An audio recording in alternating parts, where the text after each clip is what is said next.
Year Honours List. I'll have the latest headlines for you in half an hour. Now back to Darren in Glasgow.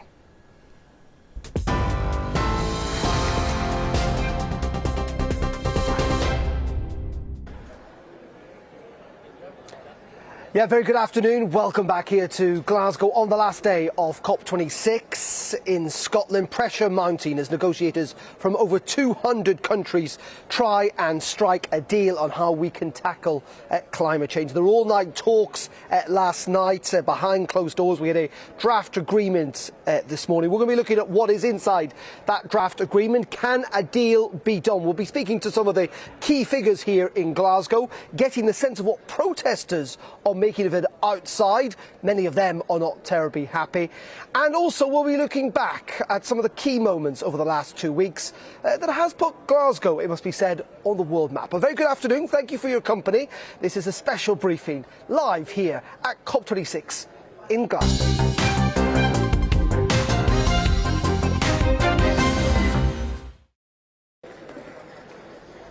Yeah, very good afternoon. As we've just been saying, negotiators were spending last night essentially behind closed doors trying to reach a deal, trying to keep this target of 1.5 degrees, that it should be capped in terms of temperature rise by the end of the century, alive. That is the key ambition of many of the countries here at COP26. Though it must be said, the latest draft we've had from the UN appears to water down some of the language around fossil fuels. We think countries like Saudi Arabia and India weren't terribly happy with the ambitions on that. But at the moment, many of the experts and analysts say that if you look at the deal that is on the table, we're going to see temperatures go up by 2 degrees at least by the end of the century. So it means that that ambition of 1.5 will not be kept alive here at Glasgow. Would that be failure? Well, we're going to have to wait and see. Negotiations are continuing. Nicola Sturgeon was even here today saying that Boris Johnson should skip back up to Glasgow to bang some heads together. Well, in the last couple of minutes, we've heard from Arlene Sharma. He is the COP president, and he's been setting out where we are in terms of the state of play. And I need your pragmatic and workable solutions to now also come forward so we can close off our work successfully. We have come a long way over the past 2 weeks, and now we need that final injection of that can-do spirit which is present at this COP, so that we get this shared endeavour over the line. And I now call on parties which wish to make interventions to identify themselves. However, I humbly request, dear colleagues, that in the interest of time and efficiency, we refrain from making general statements. What would be most useful is if you could focus your interventions on providing consensus solutions to those key outstanding issues, raising any specific material concerns with a wider text. And please, for everyone to have time to speak, be brief, and you know that we have a lot more work to do after this plenary. That was Arlene Sharma speaking a little bit earlier. Well, those talks are still carrying on in that plenary session here in Glasgow. John Kerry, who's the US's Special Presidential Envoy on Climate, is speaking at the moment. Let's have a dip in and listen to what John Kerry's having to say. Coal. We're not talking about all. We're not talking about eliminating. We're talking about the capacity for capture, if you can do it. Unabated coal. How could we possibly, in 2021, knowing what the evidence is, be wishy-washy on that subject? Those subsidies have to go. And we're the largest oil and gas producer in the world, and we have some of those subsidies. And President Biden has put in legislation to get rid of them. We are struggling each year to find money, but $2.5 trillion in the last 5 years, 6 years, went into subsidies for fossil fuel. That's a definition of insanity. We're allowing to feed the very problem we're here to try to cure. It doesn't make sense. So we cannot go back from where we are. We're strongly supportive of adaptation finance. In the spirit of compromise, we can and will go along with the approach of doubling, but we have a couple of important edits that we think make the text, in fact, stronger, more acceptable, and more effective. It doesn't make sense to limit where you can bring the money from. If you bring money, that's what we want. We want more money.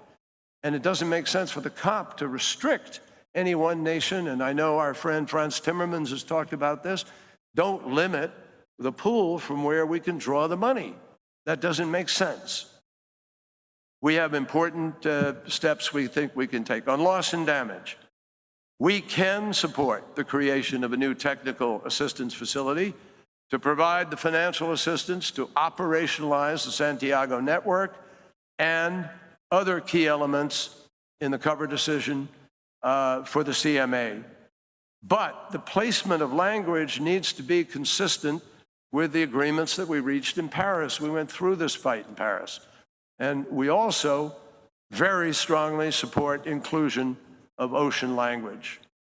Turning to the rulebook issues on transparency, we've made very significant progress, but more work needs to be done. It can be, I think, fairly quickly on the technical details in a way that does not walk back from the agreements that we reached in Katowice and Paris. That doesn't make sense. So let's hold those. On Article 6, we've also seen good progress. And a lot of parties, I think, are now converging on ideas. For the U.S., we think it's critical that any package is one that has environmental integrity and a clear accounting and strong baselines, which are essential. And we think that this is captured in the current Option A language. On the baselines, we believe it's critical that it has the environmental integrity and that it is protective of human rights and Indigenous peoples. And that is how we think we live up to our obligation to do what we need to do to make the world healthier, safer, cleaner, and to live up to our responsibility. Thank you.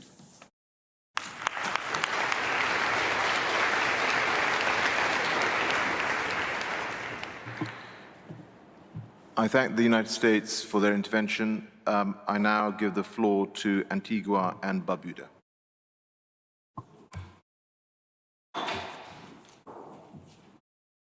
Thank you, Mr. President. I'm pleased to speak on behalf of the Alliance of Small Island States. AOSIS finds ourselves in the final hours of this important conference, overwhelmed at the work still left ahead. The US's climate envoy speaking there at the plenary session, the final day plenary session in Glasgow, talking about how when it comes to the text of the agreement, it cannot get weaker, it cannot go backwards from here. And he said that there is a spirit of determination to get this done and to get it done well. But frankly, we've also heard from Alok Sharma and indeed from the UN Secretary General that target of 1.5 degrees, trying to cap it at 1.5 degrees, the temperature rise, is on life support. So a real sense here that actually these negotiations are proving pretty troublesome and are certainly going down to the last couple of hours. There are even suggestions that even though we've had talks spill into all-nighters over the last couple of days, that it may well spill into this weekend. That remains a possibility.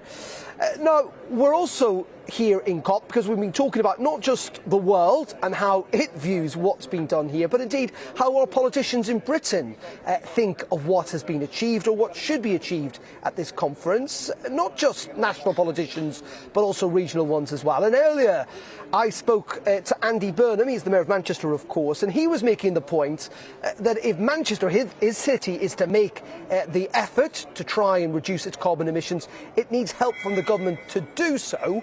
But in the end, he thinks that has to be the future for regions like his in Manchester. Let's have a listen. If we really embrace the drive to net zero, that is the route to level up the country. It's a chance to reindustrialise the north of England. And I think we've got to get our heads into that space now.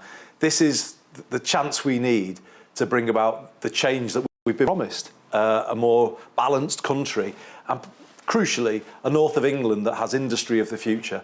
And I'm here to say, I'm ready to work with anybody who wants to make that happen. It's interesting, the Prime Minister's talked about this a lot, where he argues, Britain's cut its emissions almost by half, but actually GDP has increased. But there's a lot of people in the country still pretty sceptical. They think that actually green issues mean costs for ordinary people. Yeah, exactly. And I think that's the narrative that's got to change. You've got to give people more to work towards that's hopeful and clearly better than what they've got at the moment. So let's take this crucial issue of public transport. Public transport is expensive in some of the poorest parts of the country. And if you compare Greater Manchester to London, it's 3 times as much to catch a bus in Greater Manchester as it is in London. So if you say to people, look, you're going to have to use your car less and not provide an alternative, well, unsurprisingly, people will tell you where to go. But if you say, and we're going to make buses the same price as London, i.e. £1.55 a journey, you're kind of giving people something to work with there. And I think that's the issue here, isn't it? You've got to kind of give people reasons to buy into this. Would you at least accept, though, that, actually the government is pretty world-leading in all of this? They've set kind of pretty firm targets. They seem to be ahead of the curve compared to even most Western countries when it comes to trying to tackle this issue. And it's clearly something I think Boris Johnson, maybe late to the cause, but is pretty animated and convinced of. Well, it feels like it's words, not deeds at the moment. But nevertheless, the words are good. And I'm not here to make cheap political points. We have put forward a plan for a net zero Greater Manchester by 2038. And actually, if we were to go on that journey now with backing from the government, that would deliver the levelling up that they've promised. So I think there is an opportunity here for people to come together and really embrace this, but it needs substantial investment up front now of the kind that Rachel Reeves, Shadow Chancellor, has been talking about. We need long-term predictable funding so that we can get the retrofitting of people's homes going, so that we can bring on new industrial clusters around green energy, green hydrogen, so that we can remove the carbon from our public transport system. So, we know what needs to be done and Greater Manchester is ready to go. We just need the government to say now, right, OK, we see if we empower our cities to move fast on this, we'll probably be more likely to hit 2050 as a country. But for me, this critical thing about climate justice and social justice. This could be the path to a more equal country. This could be the path to closing the north-south divide. This could be the route to reindustrialising the north of England in a good way, in a way that gives us industry of the future. So for all of those reasons, why not embrace it? And why not work together? I think the government needs to change policy, though, on a national level to make it happen. I think it requires more devolution of power out of Westminster to the regions, and I think it needs they need to allow greater control, public control, of transport, energy and housing if we're to get the change that we need in the time frame. But do you understand why some people are sceptical, maybe frustrated, maybe annoyed, and they look at kind of these politicians and leaders and maybe even members of the royal family saying people should eat less meat or they should change their lifestyles, they should drive less. And yet, these are also people who are flying around in private jets, who own loads of homes. Sure. There is a sense where actually lots of these people who are preaching to people aren't actually taking on those individual responsibilities themselves. Oh, definitely. I mean, there's loads of that about this, isn't there? And as I say, we've got to get out of the thing where entitled, well-off people look like they're looking down at people and not telling them what to do. You've got to give people genuine incentives to move in this direction. If you take retrofitting people's homes, it's the way you can reduce the cost of living for people. Because if you make people's homes cheaper to heat and to light, that's going to be a benefit to them, isn't it, on the bottom line? Or if you help people buy an electric car, they're much less expensive than a petrol or a diesel car. So the point for me would be help people with the upfront costs of change, because actually then you can reduce the cost of living for people and you can close some of the divides that we have in society. If net zero becomes a way of doing that, actually narrowing the gap between the poorest and the richest, then I think more people might buy into it. We've had a decade of highly divisive politics where people on the extremes of politics have been screaming at each other, and we've had all of the divisive debates that we've had. And now we're at COP where people have to come together, and it feels like the fishing row is a hangover of the last decade of polarised politics. And I think we need to get out of that and get into dialogue again, a different way of doing politics. I've been, as many people have been, looking back at the Blair and Brown documentary, and it feels to me then that politics was bigger. It was kind of more didn't get everything right, of course not, but at least the world was working as one. You remember the bit where Gordon Brown brings the world together in 2008 in the middle of the financial crash and, made a substantial intervention. It doesn't feel like there's the leadership around at this moment to kind of replicate that kind of approach, but that's what we need. It's what we need here. We need somebody to grab this summit by the kind of scruff of its neck and really bring people to the table and say, look, come on, let's put aside the kind of polarised positions that everybody's in. And I wonder whether we can snap out of that slightly polarised populist politics that we've kind of sunk into in recent times. That was Andy Burnham speaking to me last week, actually, about what he was hoping to be achieved here at COP. I think we're going to dip into, in terms of the pictures of what's happening in that plenary session, because we're hearing now from a succession of countries, I think it's Guinea at the moment, who are speaking about what their aspirations are for this final draft deal. And interestingly, we've heard from people like Peru in the last hour or so, in which they say that they feel that that this deal is on the correct pathway to deliver on the issues, but that there is still a lot of work to be finished. And interestingly, they want to see finance as the key issue here. There is that target, isn't there, of reaching $100 billion a year of transfer, really, from Western countries to poorer countries to help mitigate and manage some of the damages climate change could cause. Also, Saudi Arabia in the last hour saying that they think that the draft agreement at the moment is workable and can be considered, but go on to say that nothing in that text should change that could skew the balance that was struck in the Paris Agreement. So I think it's Guinea at the moment, but lots of different countries having their say, putting their cases as those negotiators go through some of the finer details in the last couple of hours of negotiations here in Glasgow. Right, we're going to pause there for a second, though. Coming up in just a couple of minutes, going to be live with Tom Harwood, who is elsewhere in this conference and has been speaking to some of those negotiators and delegates. And also, we'll be hearing from a Conservative MP about what the government and Boris Johnson specifically have been doing to try and get this deal over the line. But before all that, let's get the very latest weather this hour from the Met Office.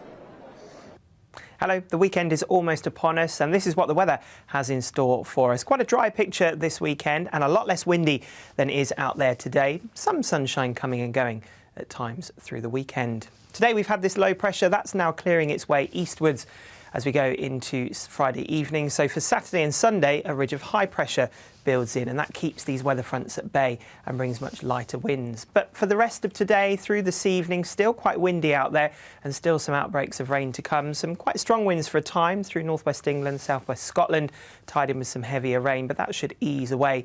And then as night progresses, it will turn clearer for Scotland and Northern Ireland and turning quite chilly here, lows of 5 or 6 degrees, but much milder further south, still a breeze around and a fair amount of cloud.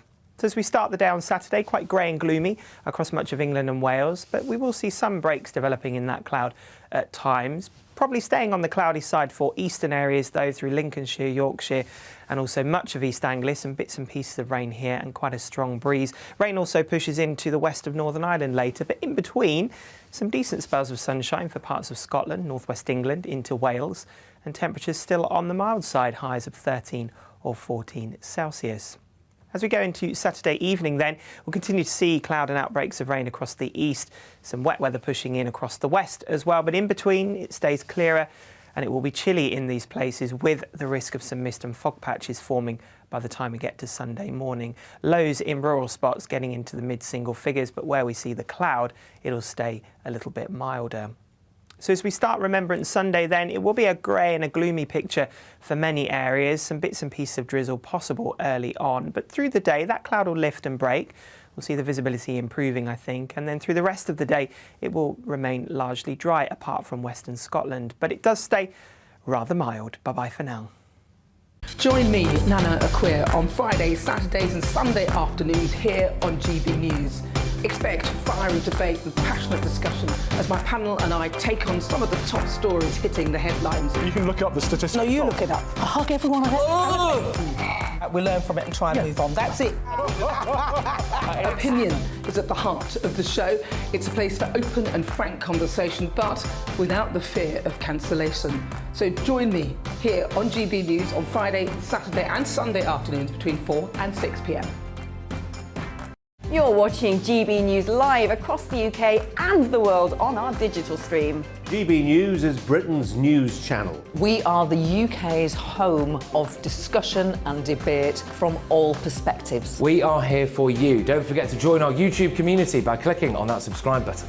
And if you want the GB News app, you can click and catch up on programmes anytime. We love to hear from you, so email us. gbviews@gbnews.uk. Thanks for being part of the GB News family. My name is Andrew Doyle. Join me every Sunday evening at 7 p.m. for Free Speech Nation. This is a show where we address current affairs and news stories of the week with the help of two wonderful comedian panellists. I brought in comics because I want to give it a lighter edge, and also they work for less. See you there.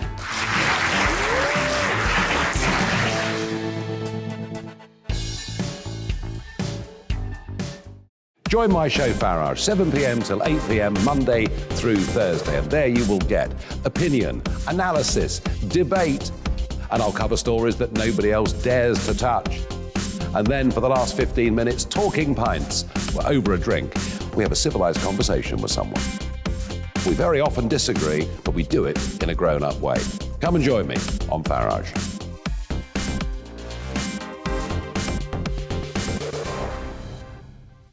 I'm Colin Brazier. I've reported from more than 70 countries around the world, covered wars from Afghanistan to Iraq, from Lebanon to the Balkans. I'm trying to bring that experience, that feel for events, to the studio. And something else. I'm ready to give an opinion. Today's stories with a spark. Brazier from 8 p.m. weekdays on GB News.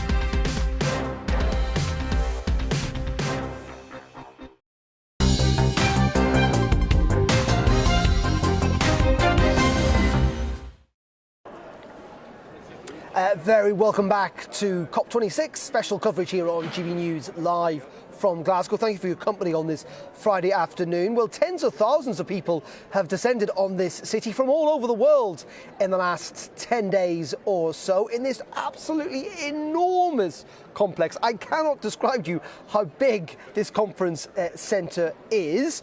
And our very own Tom Harwood has been here throughout the entire time bringing us coverage and got to know this place pretty well and joins me now for another bit of the conference centre. Good afternoon to you, Tom. Just tell us what you've been up to today and getting a kind of proper sense on your final day, as I say, of just how big this place is.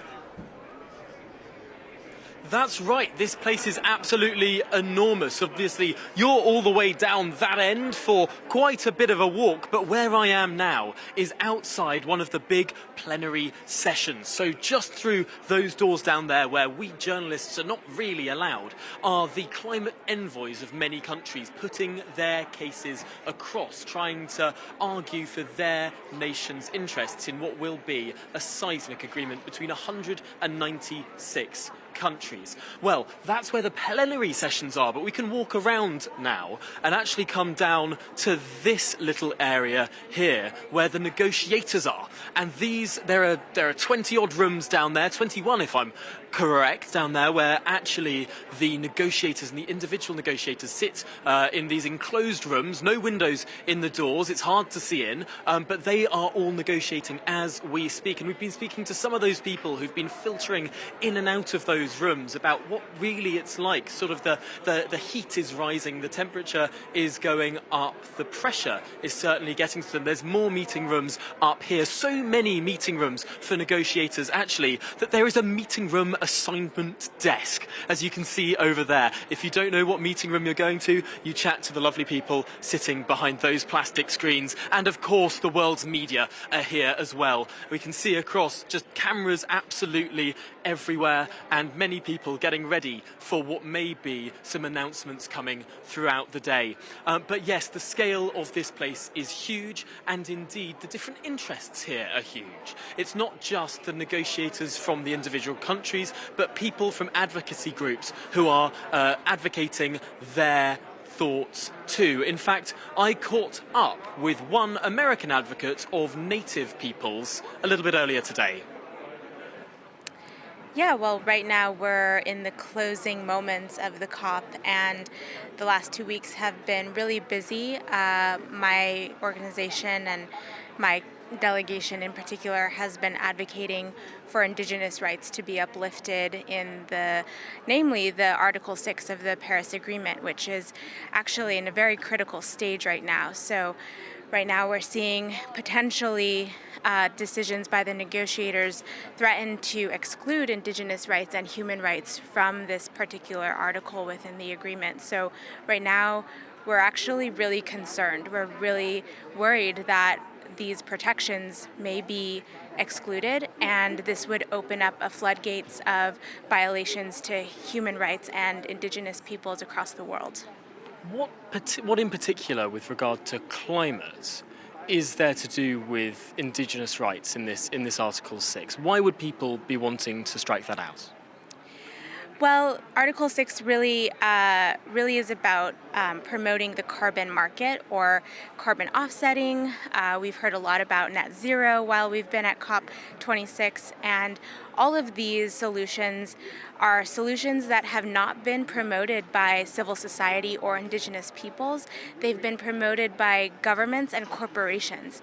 Article 6 will allow corporations such as the fossil fuel industry to continue to pollute, to continue to operate as business as usual, and buy their way out of ending their own emissions. By carbon offsetting, so to plant a tree or to carbon capture in order to continue to produce things in the way that they do currently.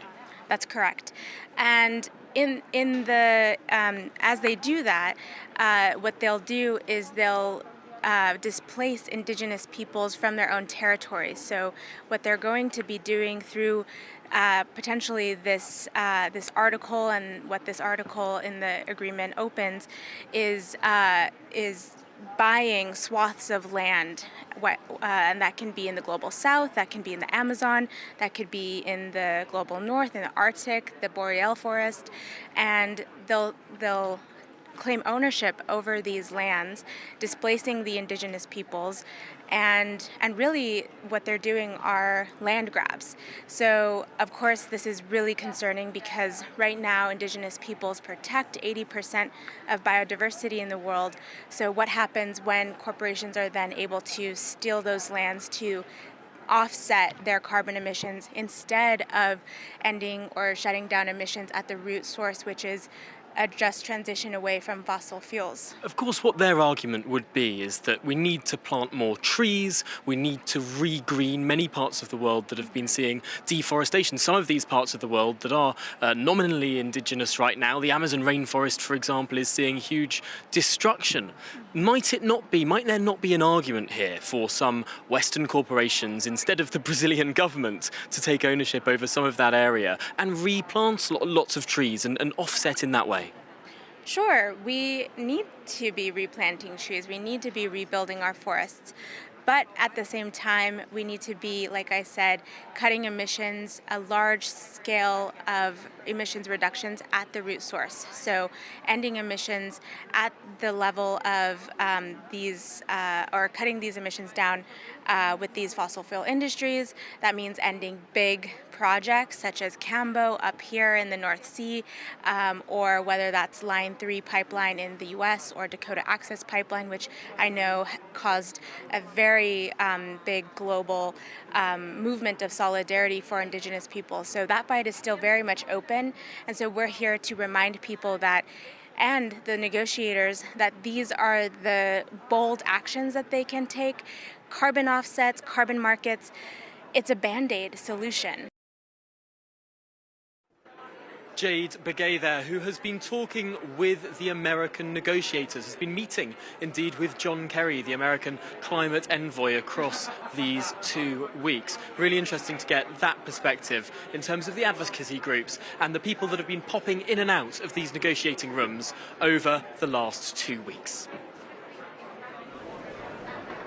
Tom, thank you very much indeed. And we'll be turning to Tom a little later in the programme. One of those people who's been hopping in and out of those rooms is Catherine Fletcher. She's a Conservative MP. I'm going to be speaking to her in just a couple of minutes live here in Glasgow. But first, let's get you up to date with the news at just after 3:30. 2:30.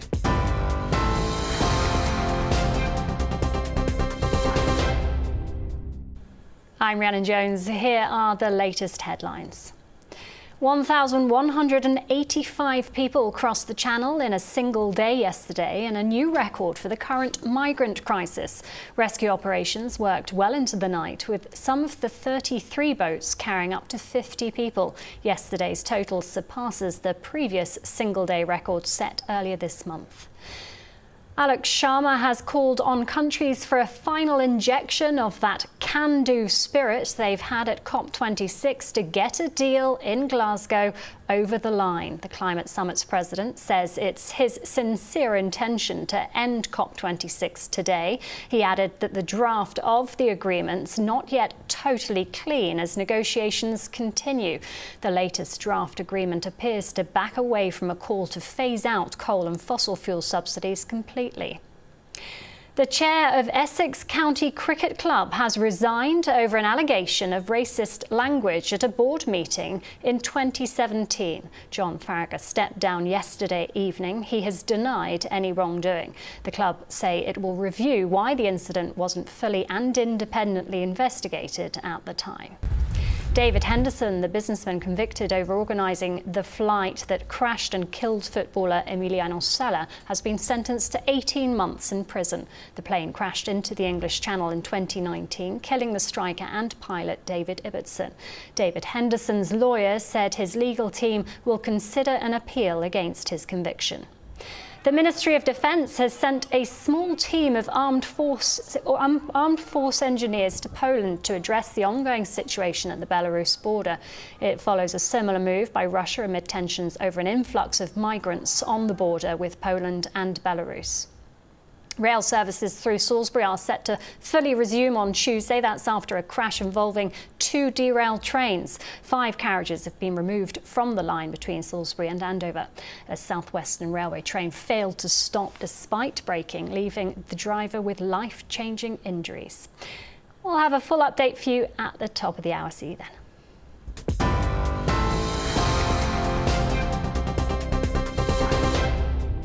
You're watching GB News live across the UK and the world on our digital stream. GB News is Britain's news channel. We are the UK's home of discussion and debate from all perspectives. We are here for you. Don't forget to join our YouTube community by clicking on that subscribe button.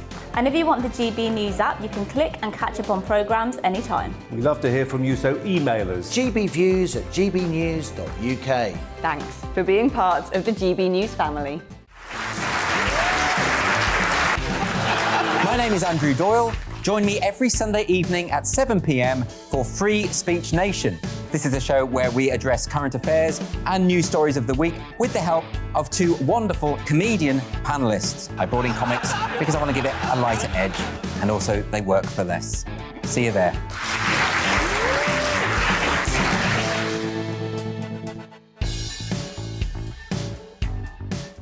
Join my show Farage, 7 p.m. till 8 p.m. Monday through Thursday, and there you will get opinion, analysis, debate, and I'll cover stories that nobody else dares to touch. And then for the last 15 minutes, talking pints. We're over a drink. We have a civilised conversation with someone. We very often disagree, but we do it in a grown-up way. Come and join me on Farage.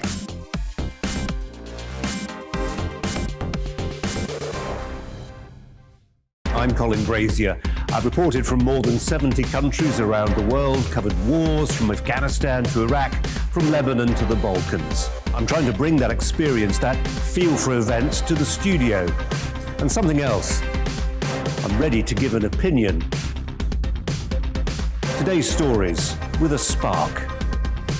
Brazier from 8 p.m. weekdays on GB News.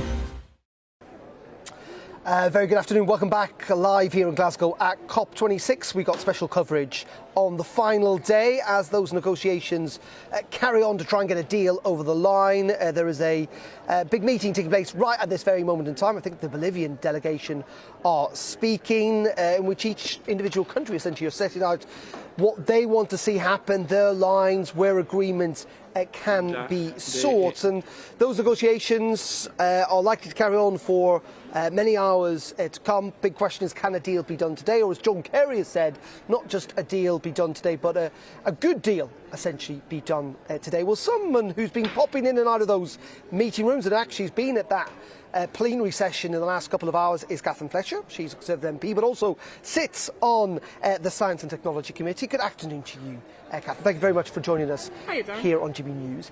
I suppose the first question is, what is your sense of how things are going today? Where are we up to? What more needs to be done? Well, I think so. This is a process that's been building over 18 months, and I know it's easy to say, but I think a momentum is an easy word to use. But I get a real sense that it's here. Even in the 2 weeks when we've seen, the world convene in Glasgow in many different shapes and forms. Procedurally, it's not been as sticky as other COPs. When you mentioned you were at Madrid, often there's quite a large, back and forth about the agenda and what we're going to talk about. And back last week, that was passed quickly. When you hear the parties and the party representatives in the ministerials, or as you say, in the plenary session that's going on at the moment, everybody is talking about the importance of keeping 1.5 alive. There's a commitment there.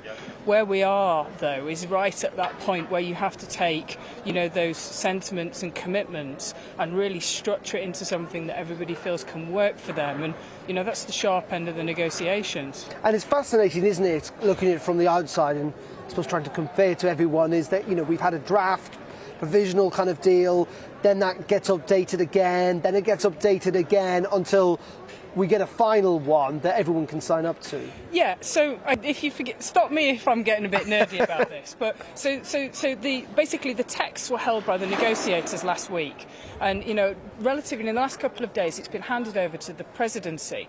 So I'm not sure whether many of your viewers know, but actually the UK is a completely neutral facilitator of this. My boss Alok's described himself as the shepherd in chief. So we don't have a negotiating team here. We are helping others move around, and that allows us as the presidency to hold what's called the cover text, which is the documents that keep getting updated overnight, and Alok was working late into the night on last night.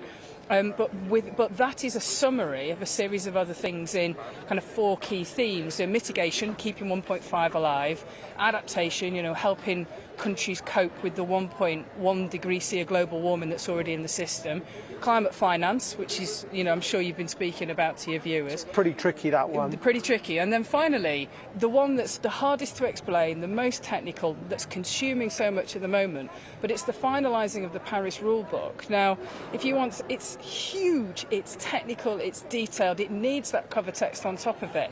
Imagine 20 odd box files with double-sided prints of A4 plus a load of spreadsheets. That's Article 6, and a lot of the technical stuff that we're talking about today, and Alok is working with parties to achieve, is to start to get a common ground in those really technical aspects.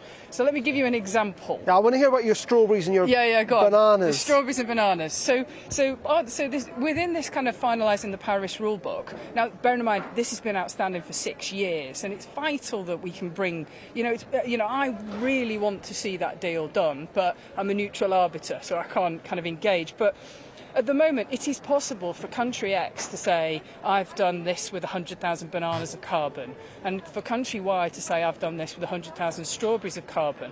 And actually, things like that, having a common definition, allows us to make carbon border adjustments, allows us to make sure that we are supporting, countries that can make transfers to offset existing emissions can do so both with confidence and, in a framework that makes sure that we're actually doing the right thing. Because, nothing worse than people kind of thinking that they're doing the right thing, only to discover actually, a mistake in the spreadsheet's not happened. So all of that malarkey's going on at the moment, and that forms the basis that then allows people, they're all intertwined. So you've got the mitigation, the commitments to reduce, carbon dioxide and other emissions by 2030. What's President Biden calling it? The decisive decade. That's vital for keeping 1.5 alive. But that ties into how we're going to help climate vulnerable countries adapt, the climate finance and how that comes in, and then how we kind of record, measure it, and are transparent across the globe. So with nearly 200 different countries. It's not an easy task. It is not an easy task. What would you say, though, too, and there will be people watching who are pretty sceptical about this process. Yeah. COP flop, I keep seeing pop up on social media. And people who maybe aren't as convinced by the urgency of this, what do you say to them? Okay, the urgency point. So I'm a scientific nerd. This is, and I think John Kerry's just put it really well in the plenary. This is not an emotion-based argument. This is a fact-based argument. You can measure it with satellites. You can literally see this problem from space when it comes to methane emissions. So the fact that we're effectively putting like a big duvet around the Earth and then adding layers to the duvet, and then the sun's putting its energy in, we can't kick a leg out, and we've only got one planet. So the science is very clear that there is a really big existential issue. So the process, it's almost like that quote about democracy. It's not a great system, but have you got a better one? The best one we got. Yeah. So the power of this, I want to get across, is there's 200 countries. They all have or 200 parties. They all have an equal seat at the table. So you over the past couple of weeks, you've been hearing really powerful emotional testimony from people who stand to need a snorkel to walk to school, in the climate vulnerable countries. And then the next, a country that's been a historic emitter over centuries almost, will speak and talk. And these two sets of groups and all of the ones in between have to look each other in the eye and come to an agreement. And there's power in that. I can see why it looks a bit of a talking shop to some, but that's not the sense I get from the room at all. There's commitment to solve a problem for our planet. Just finally, on the kind of politics of this, Nicola Sturgeon speaking this morning saying she can't understand why Boris Johnson's not here. I mean, the Prime Minister has spent a lot of political capital, a lot of political effort in the last couple of weeks in the run-up to COP trying to get people on side, and it's interesting, why is he not here on the last day? Well, I think this interesting critique from Nicola. It'd be interesting to hear what she would do to kind of engage His Excellency President Xi or President Biden or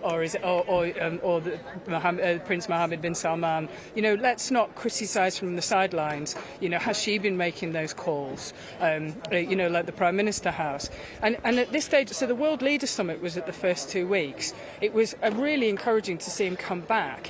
Most world leaders haven't. But we're now at the technical stages with the ministerials where ministers are receiving and calls. So he doesn't need to be here to be advocating, and kind of pushing forward. And I thought, genuinely, you can see how much it means to him. You saw his press conference on Wednesday. The idea that because he's not physically here, he's not trying. I know, but it's a little odd, I would have thought. I mean, normally you gear everyone up and then you come forward to see through on the final line. I am happily not in charge of the Prime Minister's diary, so I might have to just plead the fifth on this one. Yeah. But I think any idea that he's not massively personally committed to this, no. Okay.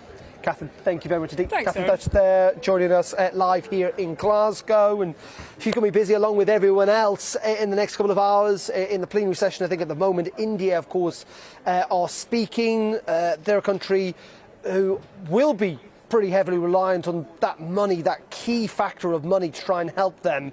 They would argue try and reach carbon neutrality. Of course, Prime Minister Modi set the target of 2070, which is some 20 years later than the UN would want to see it. They're also a big consumer of coal. But as I say, those negotiations are continuing. Switzerland, I think, speaking now as well. Each country setting out their position essentially to everyone else as we go into those final couple of hours. Well, out and about, just outside that room actually, is Tom Harwood, our political correspondent. Tom, you've also been outside this perimeter fence talking to some of the protesters in and outside about how they feel about how COP's going.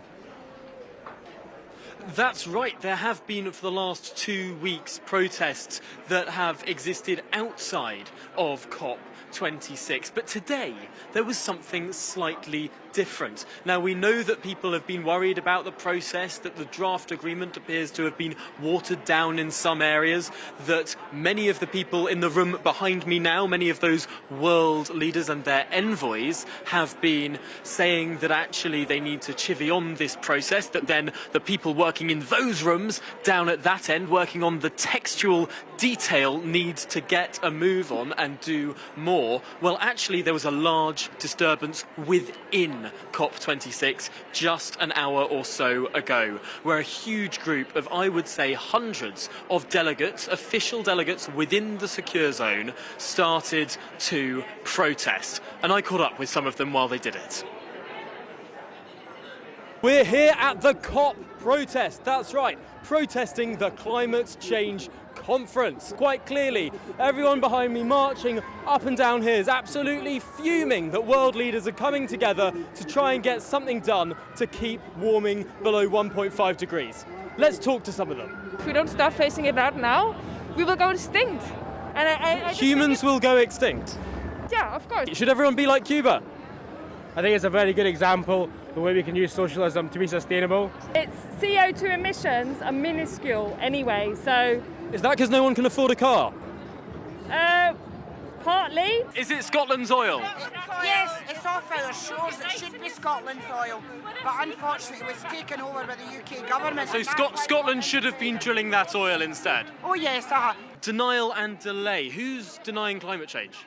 There's still quite a lot of people that don't think it's full. I mean, Boris Johnson wasn't... But Boris Johnson's denying climate change? Excuse me, is this a protest in support of COP or against COP?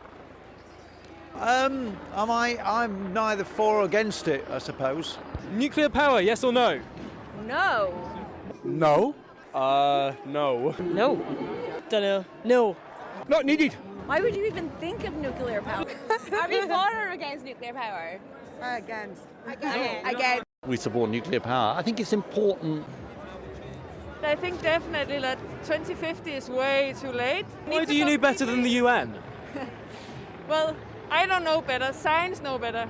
But the UN is scientists. The IPCC says 2050 for net zero and 2030 for halving. Why are they wrong? Yeah, but... I've got to say, for a march that was advertised as 100,000 strong, it doesn't look particularly busy.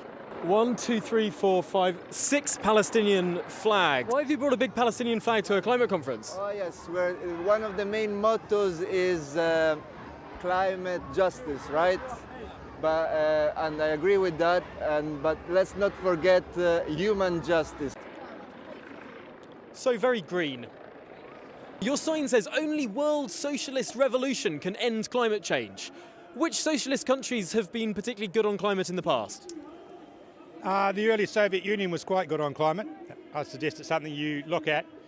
But what about the Aral Sea? What happened in the Soviet Union was something which I don't call socialism. That's partly because socialism doesn't work in one country. It wouldn't be a climate protest without gas-guzzling helicopters circling. Who's going extinct? We all are. That's the danger. Danger is humanity could go extinct. Yeah, but the global warming has clearly got so bad that climate activists are having to huddle together like penguins just to stay away from the cold. What is your message? Please do something. You don't think anything's being done at the moment? Well, I don't think enough. What do you think? 90% of the world's economy has signed up to net zero in the last week. Sounds like quite a lot's being done. Well, yeah, but... What are you hoping world leaders take from that sign? Capitalism is not going to solve the problem of climate change, basically. Which socialist countries have done better than capitalist countries? There haven't really been any socialist countries, have there? Could name me one. There are lots that have tried it. Yeah, but they tried it, but the flaming nags came in and stopped it, didn't they? Maybe that suggests something inherent within the system. Yeah, exactly. Except that socialism hasn't come about in the way that I would like to have seen it. What would you like to see? Actions, not words. Which actions specifically? We'd love to see the people who say they want to save our planet actually putting that into action. Which actions specifically? We'd love to see the people who say they want to save our planet. What do we want? Fish on a bin. We're here at a climate change rally. The UK's cut carbon emissions by 45% in the last 30 years, more than any G20 country. Surely that's sort of a path to progress. Most of the cut in our carbon emissions is because we've offset, we've offshored it. That accounts for about 5%. Right, okay. I mean, I'd be very surprised. You need to bring... That was Tom meeting some of the protesters who've been out and about, saying not enough has been done inside here at COP in the last couple of days. Tom, just before we go, where do you think we are in terms of the assessment? We keep saying we're down to the line, the few hours of negotiations. Are we close to a deal? Can a deal be done today? I think a deal can be done. Whether it can be done within the next few hours, I think, is vanishingly unlikely. Of course, Alok Sharma, the president of COP26, has been saying that he wants it all to wrap up today, but many other suggestions are saying that it could be going into the early hours. It's quite usual for an agreement to go into the early hours, I'm told. But actually, some suggestions that this may be going on to lunchtime tomorrow. Who knows? The pressure is certainly on, and I think that there has been that sense of the temperature going up, of the pressure rising, not least of all because, of course, there was that grand protest inside here a little bit earlier where people marched through these halls all the way down, and we've been discussing how big a place this is. Not only enormous plenary sessions, meeting rooms, but also so many aspects of a normal conference as well further down outside of the business end towards the more public-facing end, although still within the secure zone. Big protests marching through there, and I'm sure we'll bring you them a little bit later on GB News. Yeah, indeed, Tom, as you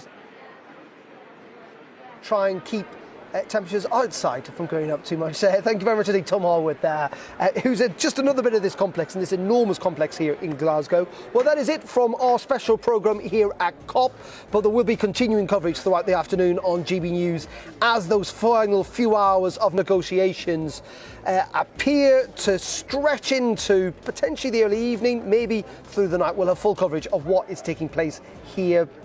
But let's pause for the time being. We're going to take a quick break. After that, it's Arlene Foster with the briefing this Friday live from London. Before all that, let's get you up to date with the weather on this Friday afternoon. Thanks for watching. We'll see you soon.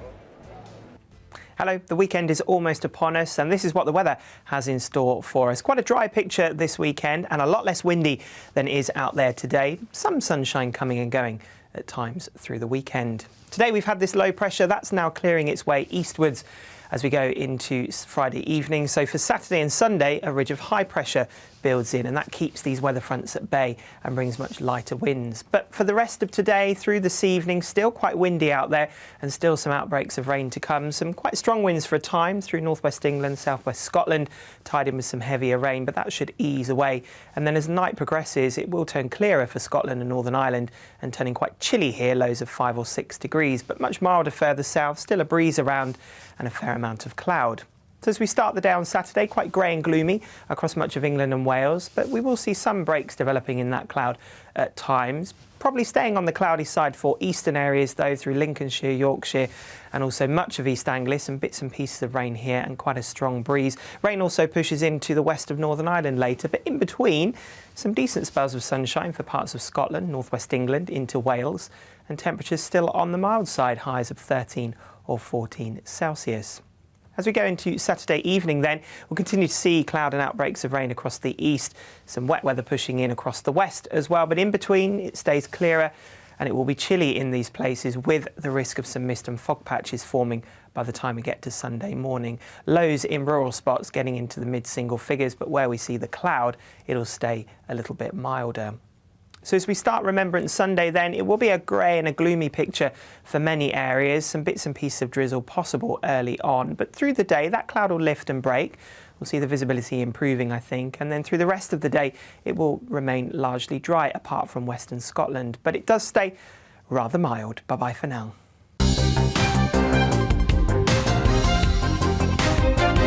You're watching GB News live across the UK and the world on our digital stream. GB News is Britain's news channel. We are the UK's home of discussion and debate from all perspectives. We are here for you. Don't forget to join our YouTube community by clicking on that subscribe button. And if you want the GB News app, you can click and catch up on programmes anytime. We love to hear from you, so email us. gbviews@gbnews.uk. Thanks for being part of the GB News family. My name is Andrew Doyle. Join me every Sunday evening at 7 p.m. for Free Speech Nation. This is a show where we address current affairs and news stories of the week with the help of two wonderful comedian panellists. I brought in comics because I want to give it a lighter edge, and also they work for less. See you there.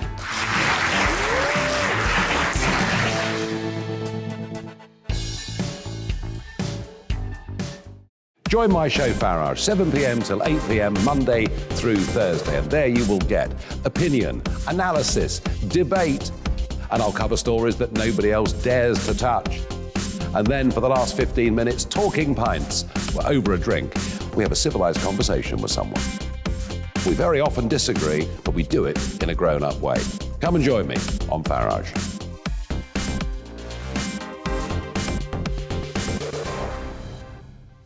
I'm Colin Brazier.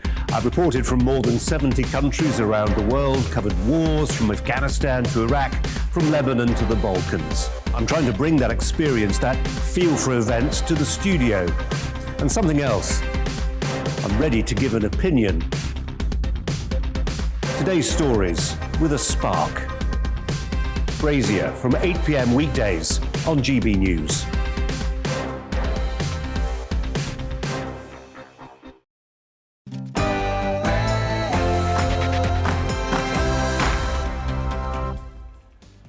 Hello and welcome to The Briefing, your afternoon fix of everything political. And we're hoping later on to have some news from the Brexit Secretary, but now we'll have the news.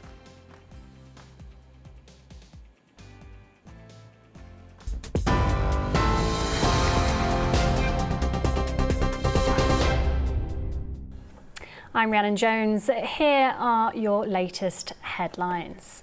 1,185 people crossed the Channel in a single day yesterday in a new record for the current migrant crisis.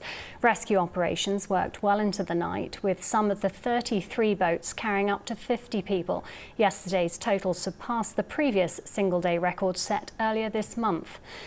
The chair of Essex County Cricket Club has resigned over an allegation of racist language at a board meeting in 2017. John Farragut stepped down yesterday evening. He has denied any wrongdoing. The club says it will review why the incident was not fully and independently investigated at the time.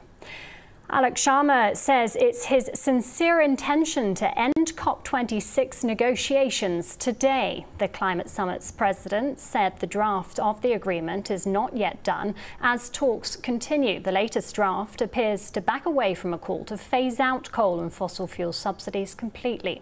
US Special Envoy for Climate John Kerry emphasised the need for decisions to be finalised. We have to live up to the expectation of young people who don't want this place just to be a place of words. It has to be, in the next hours, a place of action.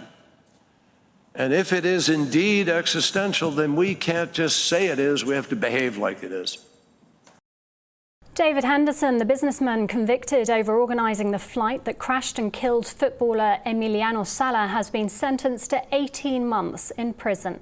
The plane crashed into the English Channel in 2019, killing the striker and pilot David Ibbotson. David Henderson's lawyer says his legal team will consider an appeal against his conviction.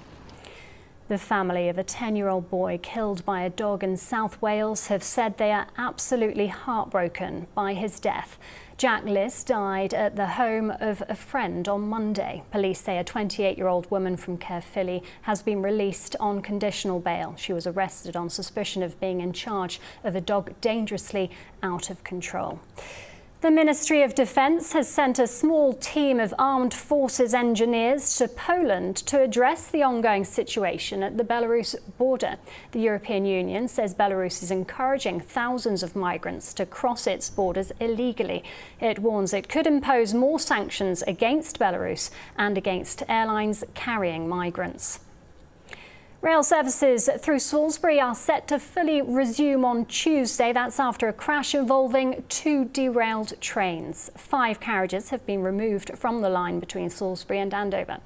2 weeks ago, a South Western Railway train failed to stop and collided with another, leaving the driver with life-changing injuries.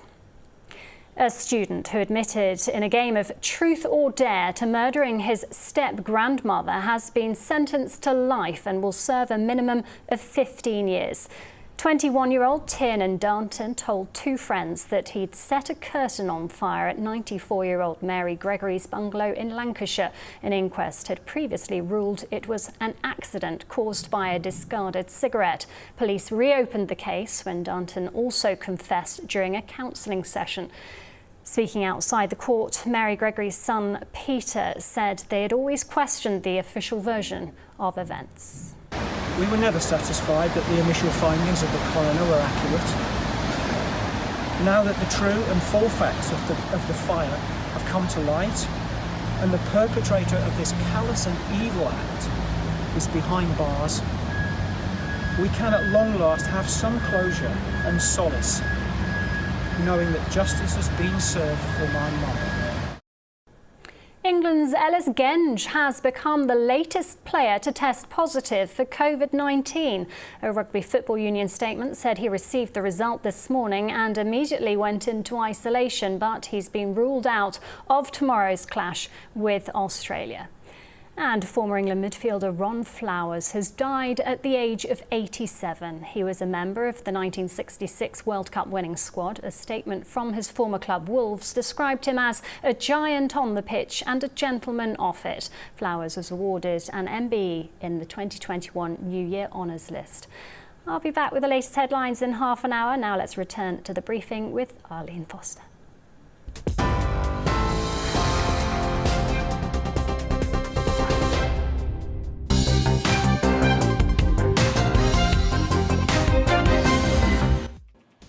Hello and welcome to The Briefing, your afternoon fix of all the latest political news, debate and analysis. I'm Arlene Foster and here's what's coming up over the next hour.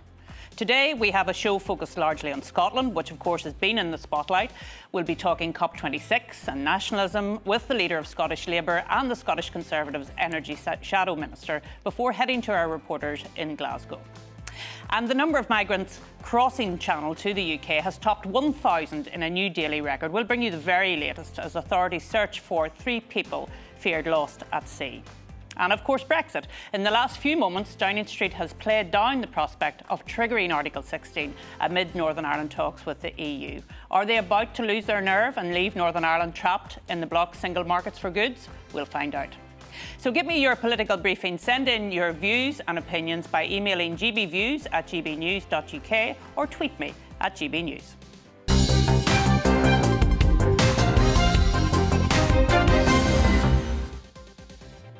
So the government had hoped this week would be dominated by headlines about COP26, of course, and good news about climate agreements. However, so-called sleaze and a row over MP second jobs crowded out COP26 for much of the week. Labour are seeking to make ground on the issue, but according to some polls, the Tories have only slipped by 1% despite all of the negative headlines. So could the row do real damage to the government, like the expenses scandal of 12 years ago, or will the mud fail to stick? Joining us next on the show is columnist at The Spectator and The Daily Telegraph, Patrick O'Flynn. Patrick, you're very welcome to the show. And, you know, Patrick, after Sir David Amess passed away and was murdered in such a callous way, there was a great hope that all MPs would assess their language, they would look at their language, they would be more careful as to what they said after the Angela Rayner Tory scumgate. But now, the Brexit minister speaking, Patrick, so we're going to take him and then we'll come back to talk about the issue that we want to discuss here. So I think it's important that we hear from Lord Frost, who is giving us his commentary after talks today. To flourish, so that the enhanced opportunities that the protocol and EU's package provide are realised. I acknowledge and welcome the change in tone of discussion with David Frost today, and I hope this will lead to tangible results for the people in Northern Ireland. With this aim, I also continue to engage with businesses and civic society in the Northern Ireland. I held 2 roundtables just yesterday, and I'm grateful for their constructive and valuable contributions. Talking to them always strengthens my belief that we can and must arrive at the agreed solution that Northern Ireland truly deserves. That is also why I raised forcefully that we need to make serious headway in the course of next week. This is particularly important as regards the issue of medicines. An uninterrupted long-term supply of medicines from Great Britain to Northern Ireland is the protocol-related issue on everyone's mind in the Northern Ireland. But it is also on my mind, and I stand by my commitment to do whatever it takes to address this issue in line with what industry tells us.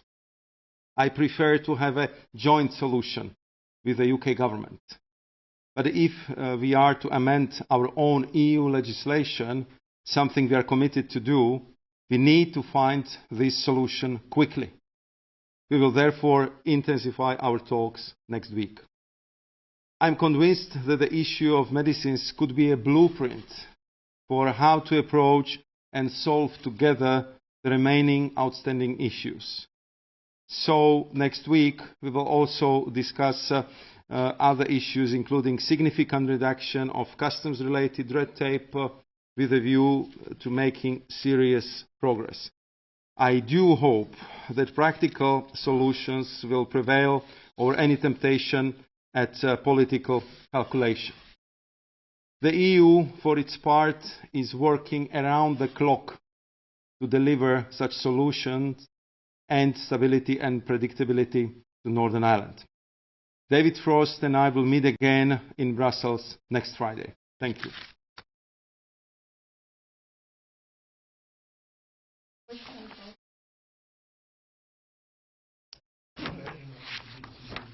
First of all, introduce discussions on logistics.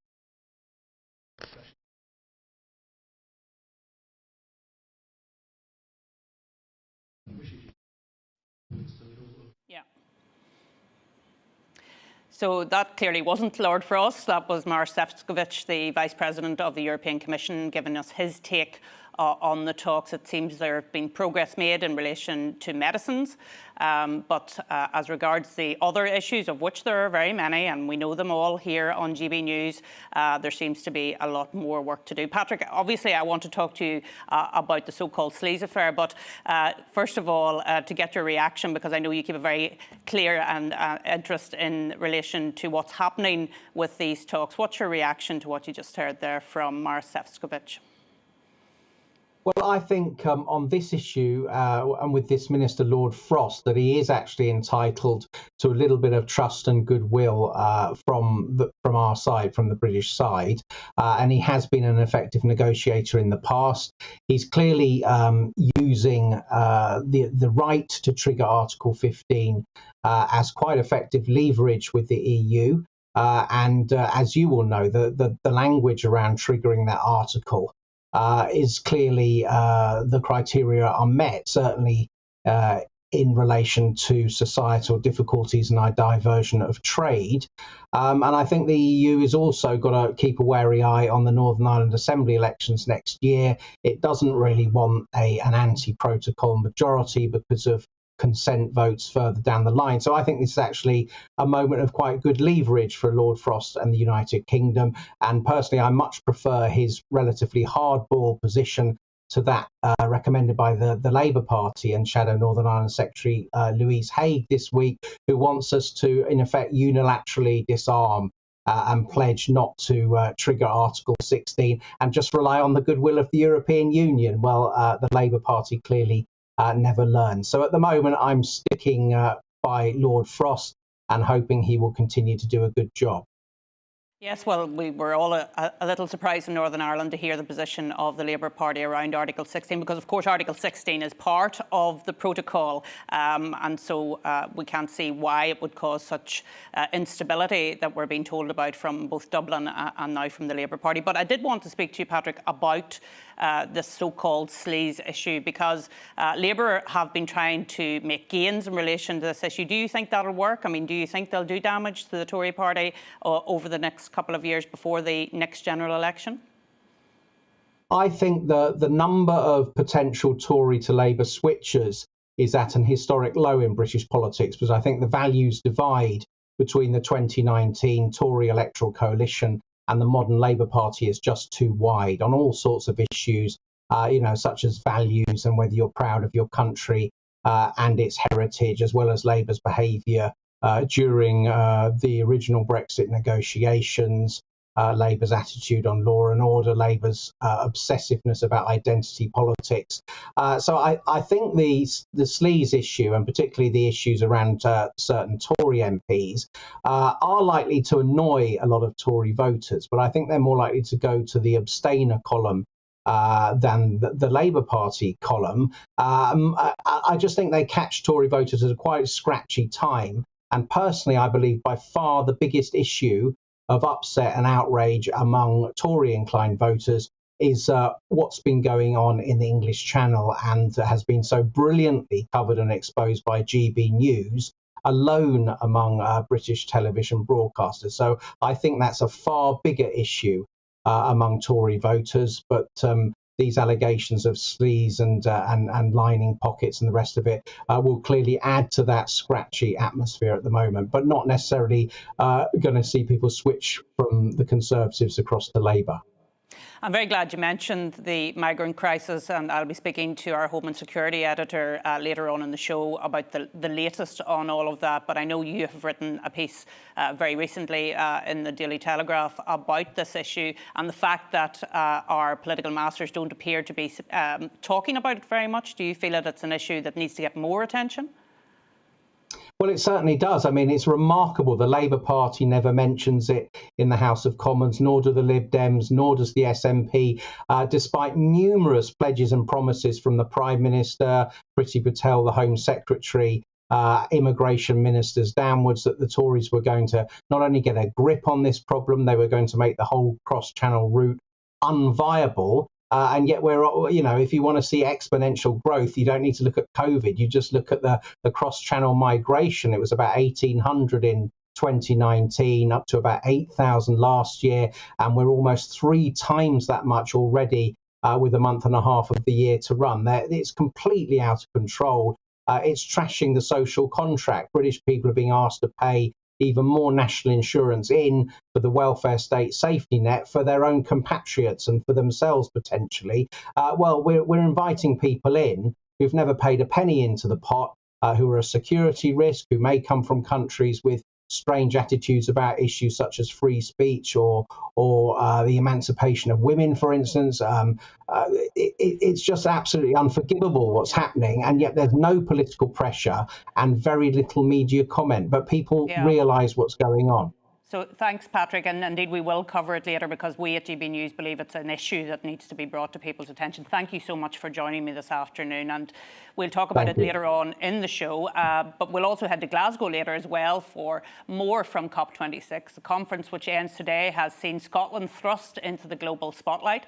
The SNP First Minister Nicola Sturgeon has been accused of using the 2 weeks to promote independence, whilst there's been strikes on the bins and trains, and that has given her some embarrassment. But according to the Scottish Labour leader, Anna Sarwar, speaking this week, the SNP would lose an independence referendum if held now just after COP. But is he right? Joining me now is Mr. Sarwar. And Anas, we're delighted that you've been able to join us this afternoon. You made some comments about independence. We'll come to those in a minute. How do you think COP26 has gone for Glasgow over this past 2 weeks?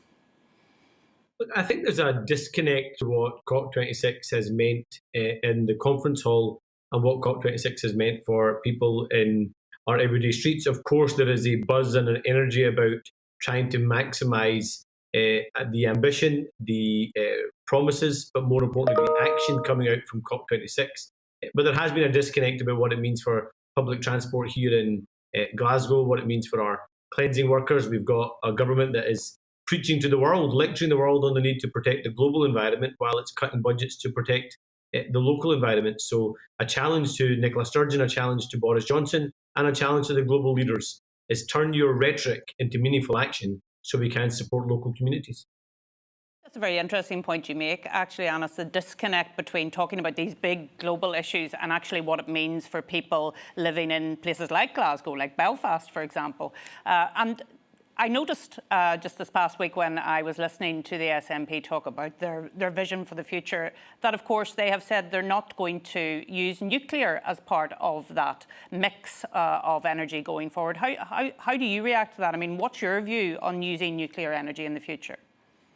Well, I think nuclear has to be part of the mix if we are to have a diverse and self-sufficient energy future. And I think to blindly oppose it is, I think, the wrong approach. The reality is, we're talking about our energy for the future, and it comes down to three principles. I think if we're going to take the public with us, then it has to be about affordability, it has to be about employability, and it has to be about security. So how do we make it affordable for people so we bring people's energy bills down? I think trying to say to people, join this fight for a more green future, but it's going to cost you more and push you further and deeper into inequality and poverty. We won't take people with us, so we've got to make it more affordable. And having our own energy supply and nuclear being part of that mix is an important part of that. The second part is work.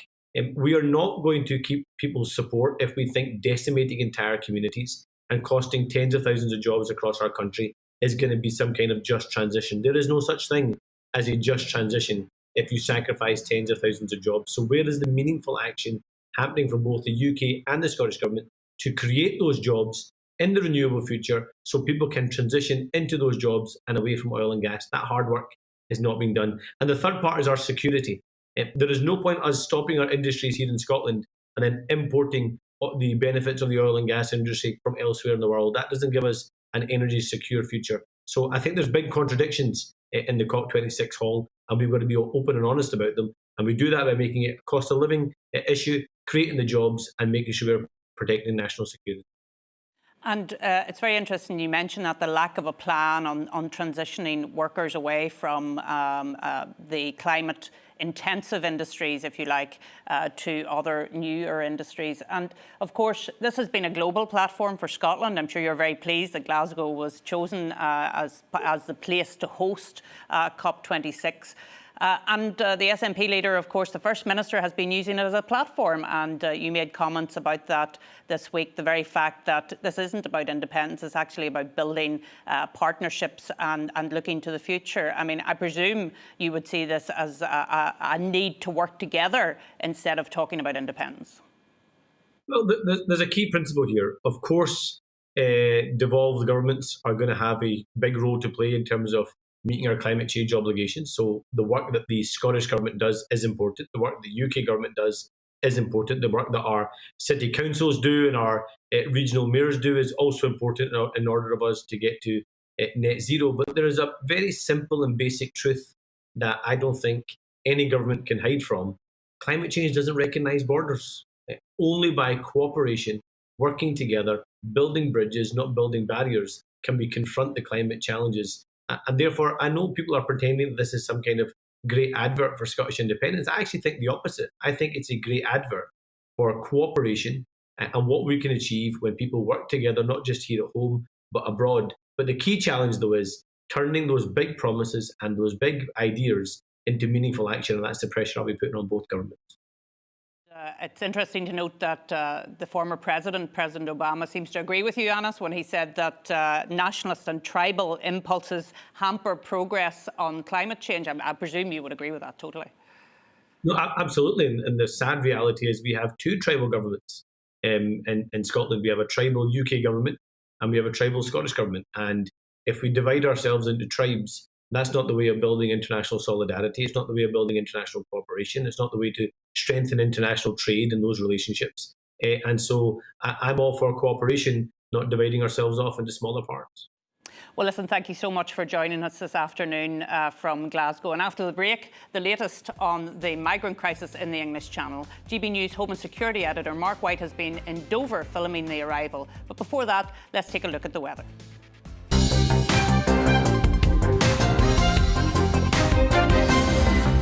You're watching GB News live across the UK and the world on our digital stream. GB News is Britain's news channel. We are the UK's home of discussion and debate from all perspectives. We are here for you. Don't forget to join our YouTube community by clicking on that subscribe button.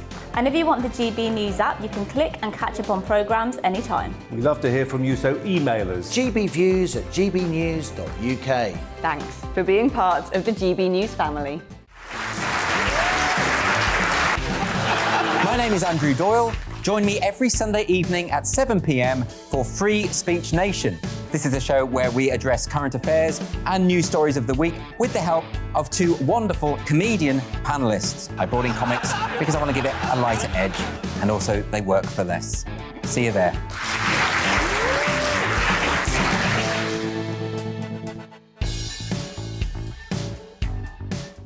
Join my show Farage, 7 p.m. till 8 p.m. Monday through Thursday, and there you will get opinion, analysis, debate, and I'll cover stories that nobody else dares to touch. And then for the last 15 minutes, talking pints. We're over a drink. We have a civilised conversation with someone. We very often disagree, but we do it in a grown-up way. Come and join me on Farage.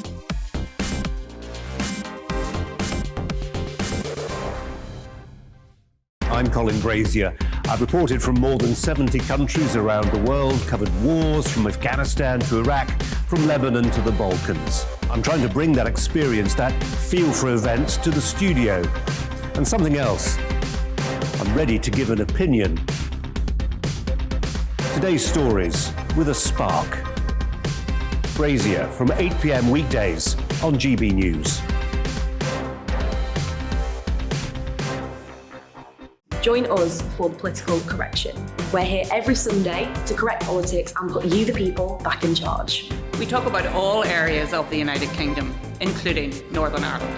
Our debate goes way beyond the Westminster Village. It's about the real country. It's about your opinion. So please, we want you to tell us what you think. This is the Political Correction. Every Sunday morning from 10 a.m. here on GB News.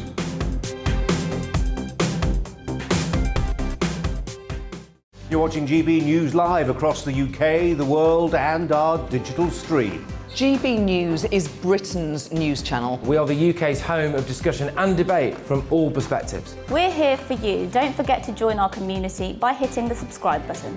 And download the GB News app so you can click and catch up on programmes anytime. We love to hear from you. Email us at gbviews@gbnews.uk. Thanks for being part of the GB News family.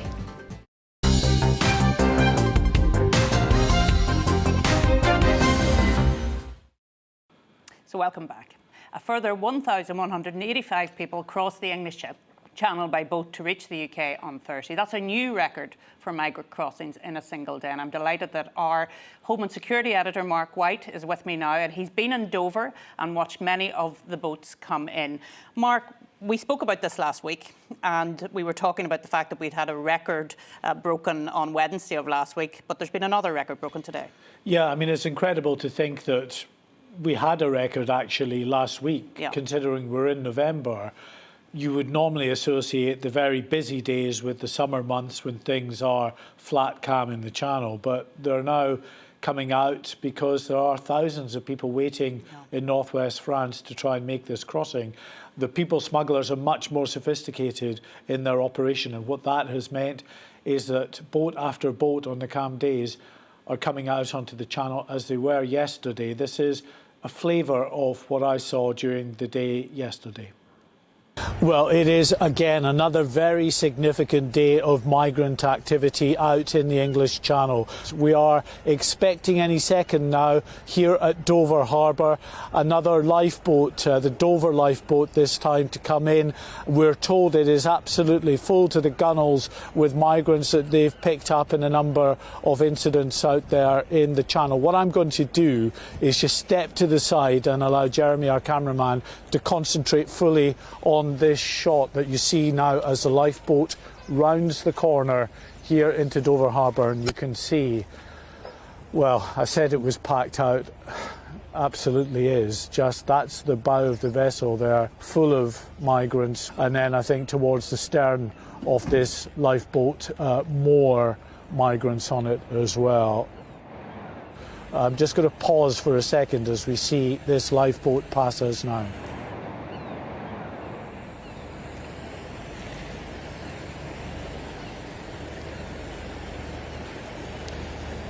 And you can see they're waving from a number of those on board. And as I say, look at the stern of this vessel, the Dover lifeboat as well. Again, full of migrants waving at us as they have made what they wanted to do, which was to get from France to the UK, made it into UK waters, and then they're picked up by UK authorities. You join us just as another Border Force vessel comes into Dover Harbour. This is the cutter, the Seeker, one of the bigger Border Force vessels. Two of them have been out today, the Seeker and a Valiant, which has just gone back out once again, actually heading down towards Dungeness. It has been a phenomenally busy day out in the English Channel. We are being told by sources now that we may well have exceeded the record for a single day arrival of migrants. We just want to show you some of the boats down here actually. Now these are much bigger than the small boats that we were seeing even just a few months ago, which were about a third of the size of these. These are 11 and 9 metre inflatable boats. The people traffickers are getting more sophisticated. They know that they can pack more people on these bigger boats, and that's what they've been doing today. Another Border Force vessel has just come in. More migrants are being taken up this gangway here for processing. We can see them just towards the top of the gangway here. They're taken to a processing centre which is just round the corner in a white tent there. That's a temporary processing centre. It's being replaced by a £2 million processing centre that is due to open in the coming weeks. That tells you what the Home Office is expecting in terms of more migrants continuing to come across the Channel. Quite dramatic pictures there, and Mark's still with me. Mark, there's a mixture of vessels picking these people up. There's the Border Force vessels and the RNLI vessels, but of course those people are volunteers. Yeah, that's right. I mean, the Border Force vessels, it's their full-time job. They're exhausted as it is because they're working long hours. In fact, they're having to bring the Coast Guard in to help them with the processing as they did yesterday. But the lifeboats, that's the big problem area because they are volunteers. Many of them hold down full-time jobs elsewhere. They may be self-employed, which is obviously a problem if they can't do their plumbing or electrical business. But if they have an employer, it's going to have to be a pretty understanding employer who is allowing them day after day to be called out into the middle of the Channel for hours on end, sometimes for the whole of the day. And Mark, very briefly, this doesn't seem to be coming to an end. If anything, it seems to be escalating. It's definitely escalating, yeah. If we've got yet another record day and we are now heading rapidly towards the winter months, it's pretty appalling conditions out in the Channel today. There's the wind blowing, and so we've only had one boat that's tried to make the crossing today. But we're told that in a few days' time, things will calm down and we can expect another influx probably Monday, Tuesday next week. Well, thank you, Mark, and thank you for the up-to-date guidance on what's happening there. After the break, we'll head back to COP26 in Glasgow. The international conference wraps up in just a few hours, and we'll bring you an assessment of what it has or has not achieved. First of all, here's the news and weather.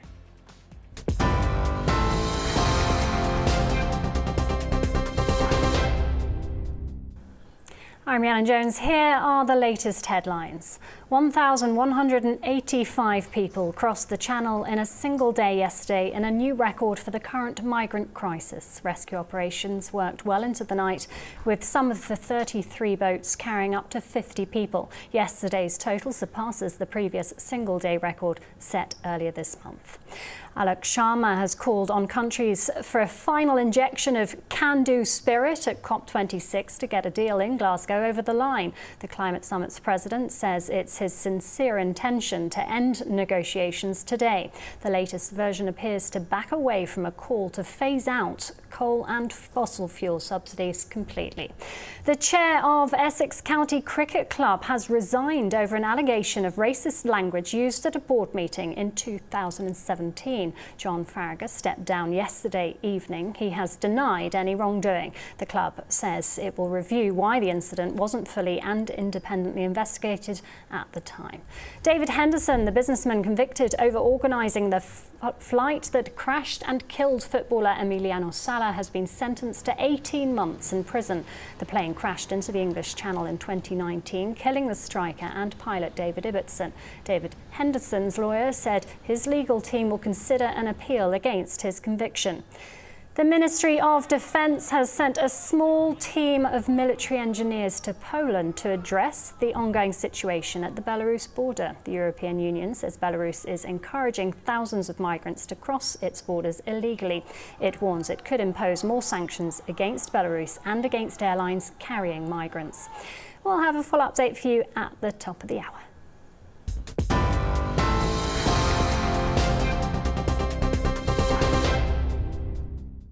You're watching GB News live across the UK and the world on our digital stream. GB News is Britain's news channel. We are the UK's home of discussion and debate from all perspectives. We are here for you. Don't forget to join our YouTube community by clicking on that subscribe button.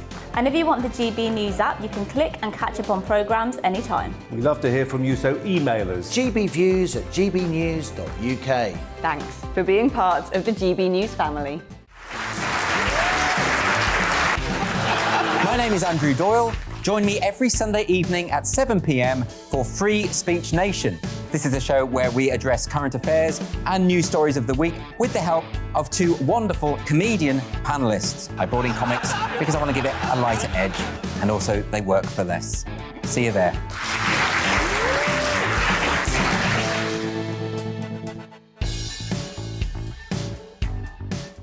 Join my show Farage, 7 p.m. till 8 p.m. Monday through Thursday, and there you will get opinion, analysis, debate, and I'll cover stories that nobody else dares to touch.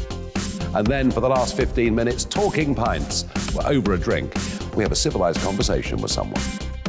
We very often disagree, but we do it in a grown-up way. Come and join me on Farage.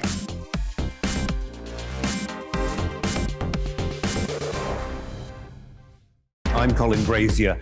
I've reported from more than 70 countries around the world, covered wars from Afghanistan to Iraq, from Lebanon to the Balkans. I'm trying to bring that experience, that feel for events, to the studio. And something else, I'm ready to give an opinion. Today's stories with a spark. Brazier from 8 p.m. weekdays on GB News.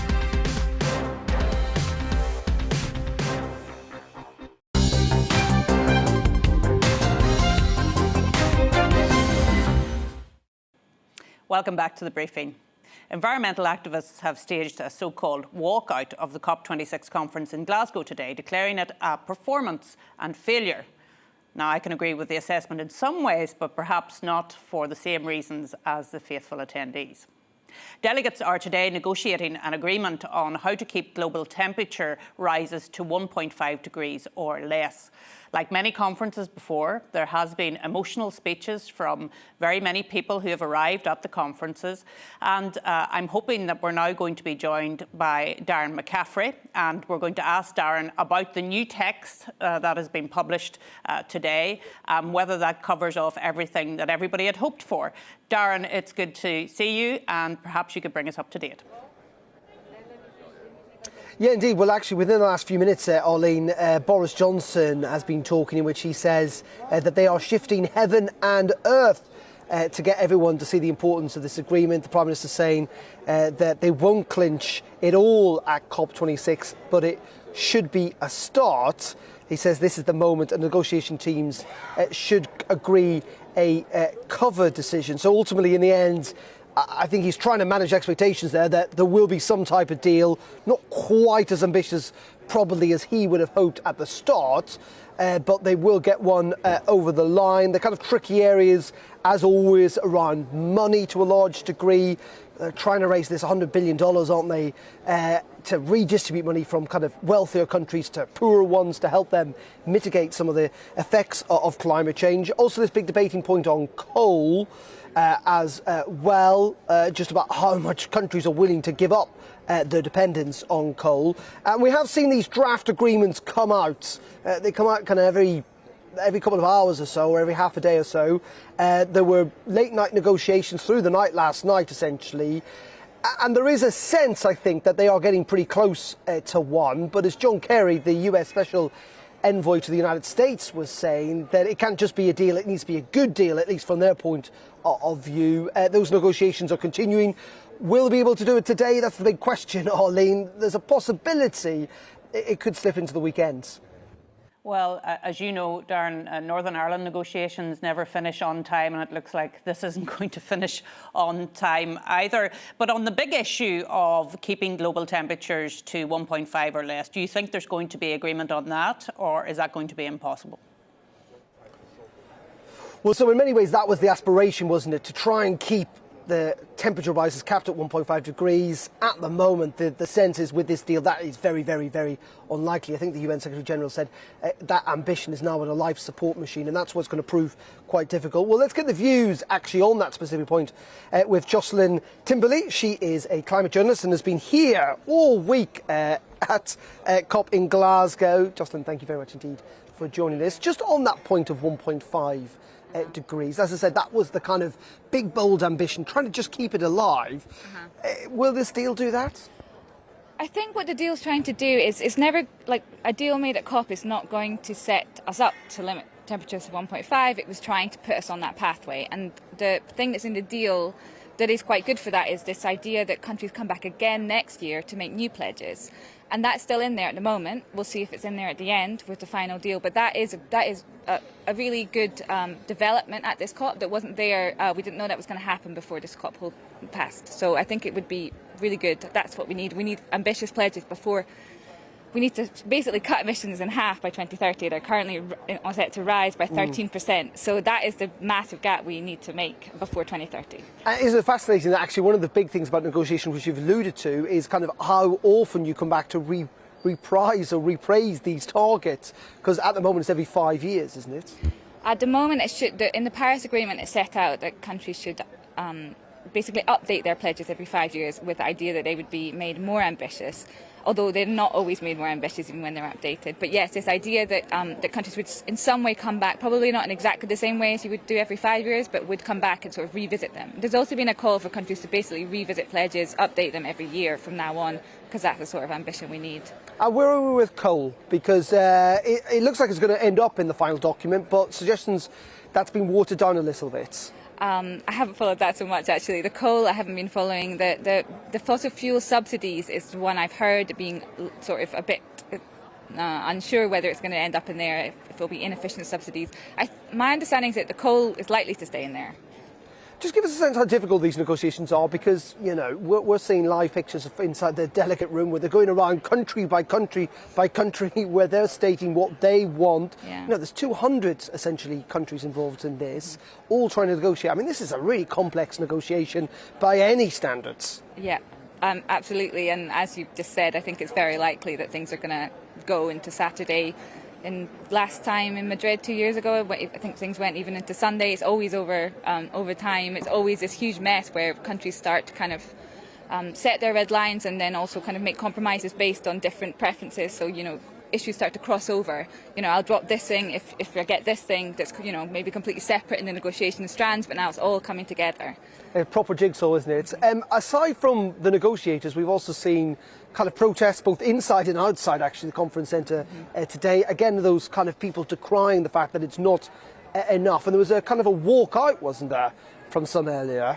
Well, I think there was a kind of takeover of the plenary, I heard, and then they kind of walked out of the plenary holding this long red line, which was sort of red ribbon that was supposed to represent the red lines. But I mean, yeah, I mean, it is crazy to actually compare the sort of conversations that are going on here with the urgency that's needed, which is, you know, a transformation of our economies like tomorrow. And that's, you know, it's just the sort of political reality versus what's needed. And unfortunately, they don't align. Just very finally, though, on that point, because you said, you know, and the Prime Minister's now saying that, you know, this is not necessarily the moment, there will be next year. And for some people, that is quite difficult, because in the build-up to this, we were told, you know, it's now or never, it has to be achieved now, or this is it. And it's kind of, by hyping up that, they it kind of does some damage, doesn't it? I totally agree. It was such a mistake, and everybody who knows anything about climate negotiations knew that this was never going to be the big moment when climate change is solved. I mean, also all that we hear here is promises and pledges. You know, what we need is action on the ground, and that's what governments need to do when they go back to their countries and sort of start taking actual action.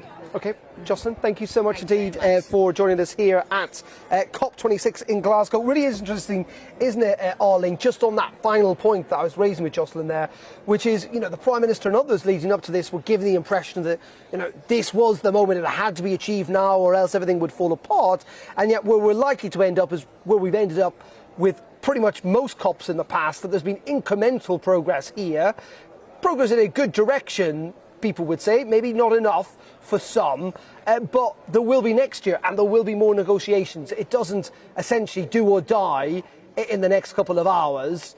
This deal is just a staging post to another deal. Well, that's absolutely the case. And I mean, you know, people want to get as much progress as they possibly can, particularly if you feel so passionately about it. And obviously, many of the people in Glasgow feel very passionately about the cause. But of course, it is a staging post and they'll want to push it as far as they possibly can. I think there has been good progress on deforestation, for example, and the need to make sure that naturally we plant more trees and we have that biodiversity that we need. But I know that there are many there in Glasgow who will want more, and they'll want to push it in that direction. So Darren, thank you very much for joining me this afternoon. We've had the technical discussion about climate change. Let's now chat to Tom Harwood, who's outside of the COP26 conference hall. And Tom, you are going to have a guest with you as well to talk about the political success or otherwise of COP26. That's right, we can get bogged down with the technicalities, with the NDCs, with the draft text, with all of the particulars, but really what matters here is potentially a narrative for Boris Johnson. If we look at the political context of this, will COP be a success? Boris Johnson has been here twice. He seemed to be staking a lot of his reputation on this conference a little while ago, but are we hearing less from him now? Well, I'm delighted to be joined by Dan Hodges, of course, commentator for the Mail on Sunday. And Dan, you've been following things in Westminster and here in Glasgow. Is this cutting through?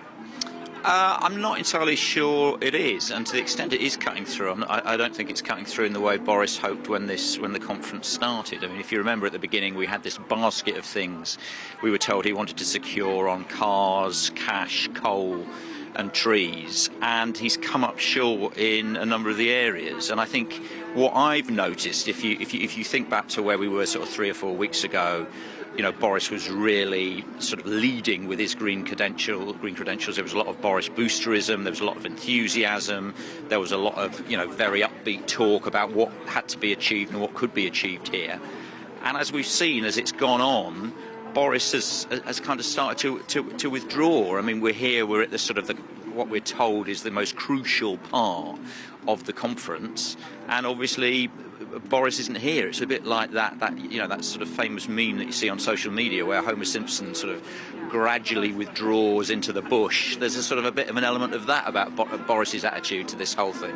And it's interesting, there was a lot of criticism of Boris Johnson at the beginning of this conference, both in Rome and here in Glasgow, talking about being 5-0 down, about being 3-0 down against climate change, this sort of doomsday machine that he was talking about, really pessimistic language. It's almost as if he was trying to set up a narrative of building back 5-3, potentially to 2, drawing level by the end. We've lost that football metaphor now. Has Boris Johnson given up? I'm not sure he's given up, but I mean, I think frankly, his aims at the start of this were unrealistic. I mean, the reality is this has been the wrong conference at the wrong time, at the wrong place. You know, we're currently in the middle of a global COVID crisis. I mean, it's noticeable here in Scotland and in Glasgow. We've still got social distancing. We've still got masks. You know, we've still got track and trace. All the sort of the signing in. You know, you speak to people around Glasgow. Their focus is still very much on COVID. Is Scotland facing a fresh lockdown? And I think the backdrop to that means it's not been possible to get the sort of political momentum, both domestically and internationally, that he was looking for. No, it's interesting. There's this huge sort of brand of global Britain, of course. In all of the trade talks, Boris has been talking about how the UK is so close with the Biden agenda on climate. And yet, really, it sort of all seems to be melting away a little bit after what was such a successful first week. Of course, you talked about coal, cars, cash and trees. Well, trees was clearly achieved. 88% of the forests in the world reversing deforestation by the end of the decade. What lost the momentum here? I just think events. I mean, I think you talked about Joe Biden. Joe Biden's focus is on his own domestic agenda, his own domestic issues, and even before he got here, he had to start to repackage his own offer as a result of that. Putin, obviously, Putin didn't come. You know, he had to effectively lock down Russia, you know, just as the conference started. The Chinese haven't been here. We see the other countries are still saying, you know, what we call the developing countries are still saying to sort of the developed countries, look, global warming, it's your mess. You're going to have to sort it out. And you put all those things together, and as I said, just to repeat it, you know, to try and sort of ensure and come up to a solution to the crisis of global warming, whilst we're still in the midst of the COVID crisis, for me was never something that was going to be achievable. No, well, this conference was delayed once. Potentially, it should have been delayed a little bit longer. And I have to say, Arlene, that having this entire conversation in the freezing Glasgow weather is potentially not the impetus to deal with global warming that may well be needed. We're looking forward to seeing you back here, Tom, in the studio again next week. We half expect you to come in a kilt, of course, after you've been away for so long, but we're looking forward to seeing you then. Staying in Scotland then, we spoke to the leader of Scottish Labour earlier, and now it's time to talk to the Scottish Tories, and we're delighted to be joined by the Shadow Cabinet Secretary for Net Zero, Energy and Transport, Liam Kerr, and I'm sure Liam won't mind me saying that to Tom about a kilt. I'm sure he would be wholeheartedly in support of that. But in terms of COP, Liam, how do you think it has gone for the Prime Minister and indeed for Scotland, who of course have been hosting this global event? Well, I think I'd rather disagree with your previous correspondent. I think this absolutely did need to go ahead. We are in a climate emergency. There is no time to lose. And so I'm actually very pleased that it went ahead. And I think there have been some notable successes. I mean, there have been some key financial pledges here. Tom Harwood there was just talking about the deforestation commitments. We've had commitments on methane, we've had commitments on coal. So in that sense, I think it has been a success. With relation to Scotland, there is no doubt that it has proved challenging. Actions taken by the SNP government in relation to funding of Glasgow Council and some of the problems that we saw at the start, there have no doubt posed difficulties. But I come back to this point. We are in a climate emergency. This needed to go ahead, and I'm glad it has, because I think there have been some significant commitments. I'm a great supporter of the pledge on deforestation. I was delighted to see that pledge. I thought it was a very important part of the conference. But I think what my previous correspondent was saying was that because of the background, the difficult background of COVID and all of the other things that are happening globally, it maybe is a little bit too much to expect this to be a huge conference in the way that some of the other, like the Paris conference, has sent out messages around climate change. Would you agree with that? Well, I certainly accept the point that we're in very difficult circumstances, quite clearly coming out of a pandemic, and indeed we are not fully out of the pandemic, and we must never forget that. So it is a credit to all the various agencies that have managed to put on COP26. That we've got this far. And I do come back to this. I think there's some real positives coming out of it. Arlene, you mentioned about the deforestation pledges. I couldn't agree more. You know, this is absolutely the right thing to be doing. Now we have to use this as a springboard, accepting that there have been challenges, accepting that it might not have achieved all that we would have hoped it would have, but use this very much as a springboard to acknowledge the climate emergency, to acknowledge what has been achieved, and spring forward from here to achieve what we undoubtedly need to. Of Of course, the SNP leader of the government in Scotland has been using this conference as a showcase, she would say, for why we need an independent Scotland. And your Westminster colleague Alistair Jack said at the beginning of COP26 that actually our focus needs to be on COVID recovery and actually dealing with the climate issues rather than talking about a Scottish independence referendum again. I presume you would very strongly agree with that. I do. I very strongly agree with Alistair Jack on this, and I think it is deeply unedifying to see the First Minister at the start say, we need to put politics aside. On that, I can absolutely agree with her. But then in the same breath to start promoting separation from the rest of the UK, I think is not a terribly clever thing to be doing in the context of what is, at the end of the day, an issue of such importance, such global magnitude, that we really all, this is absolutely the time where we have to work together, not be pushing the politics of separation, not be pushing the politics of secession from the rest of the UK. Well, Liam, thank you so much for joining me and being so succinct in what you had to say as well. You've been watching The Briefing with me, Arlene Foster. The show is back every weekday from 3 p.m. And I hope you'll be able to join me again next week. And there'll be plenty of politics throughout the week. And next coming up is Nana. And I'll leave you now with the weather and the news. Hello, the weekend is almost upon us, and this is what the weather has in store for us. Quite a dry picture this weekend and a lot less windy than is out there today. Some sunshine coming and going at times through the weekend. Today we've had this low pressure that's now clearing its way eastwards as we go into Friday evening. So for Saturday and Sunday, a ridge of high pressure builds in, and that keeps these weather fronts at bay and brings much lighter winds. But for the rest of today through this evening, still quite windy out there and still some outbreaks of rain to come. Some quite strong winds for a time through northwest England, southwest Scotland, tied in with some heavier rain, but that should ease away. And then as night progresses, it will turn clearer for Scotland and Northern Ireland and turning quite chilly here, lows of 5 or 6 degrees, but much milder further south, still a breeze around and a fair amount of cloud. So as we start the day on Saturday, quite grey and gloomy across much of England and Wales, but we will see some breaks developing in that cloud at times. Probably staying on the cloudy side for eastern areas though, through Lincolnshire, Yorkshire and also much of East Anglia, some bits and pieces of rain here and quite a strong breeze. Rain also pushes into the west of Northern Ireland later, but in between some decent spells of sunshine for parts of Scotland, northwest England into Wales, and temperatures still on the mild side, highs of 13 or 14 Celsius.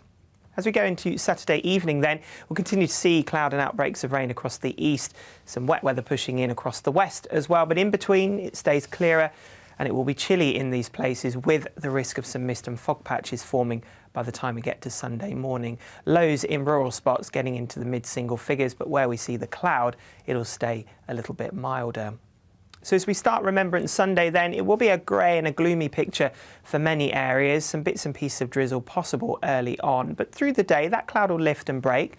We'll see the visibility improving, I think. And then through the rest of the day, it will remain largely dry, apart from Western Scotland. But it does stay rather mild. Bye-bye for now. Join us for Political Correction.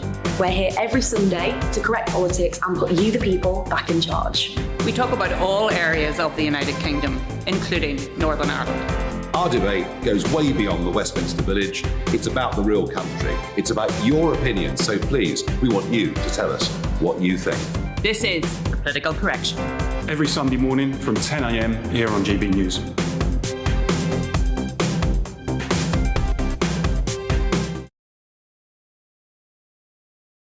You're watching GB News live across the UK and the world on our digital stream. GB News is Britain's news channel. We are the UK's home of discussion and debate from all perspectives. We are here for you. Don't forget to join our YouTube community by clicking on that subscribe button. And if you want the GB News app, you can click and catch up on programmes anytime. We love to hear from you, so email us. GBviews